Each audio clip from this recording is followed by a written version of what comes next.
सही बात है बेटा, लेकिन तुम उस लड़के से साफ साफ कह दो, अगर उसे तुमसे शादी करनी है तो अपने घर वालों को मनाए।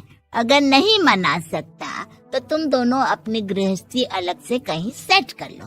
कोई जरूरत नहीं है अपने माँ बाप के साथ रहने की। मम्मी जी, ये आप क्या कह रही हैं? मैं भी तो आपकी बेटी के साथ लव मैरिज करके आई हूँ। अगर मैंने भी ऐसा ही किया होता तो? लो, अब तो मुझे उल्टा जवाब देने लगी। देखो बहू, मैं तुम्हारी सास हूँ, मुझसे ठीक से बात करो। लेकिन माँ, भाभी ठीक तो कह रही हैं। हाँ, अगर बात शादी के खर्च की है तो मैं उस लड़के से कुछ कह सकती हूँ, लेकिन उसे अपने घर वालों से अलग होने के लिए कहना, ये सही होगा क्या? आप तो समझिए माँ।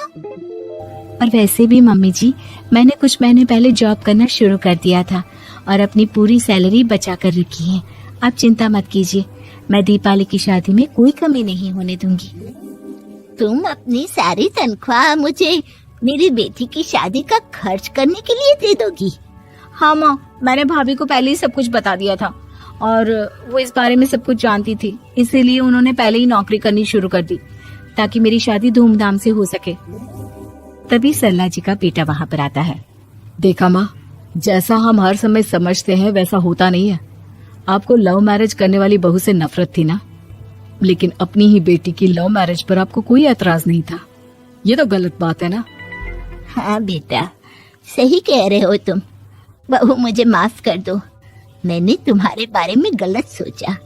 आज से मैं बहू और बेटी में कोई फर्क नहीं करूंगी और अपनी लव मैरिज वाली बहू से तो बिल्कुल नफरत नहीं करूंगी।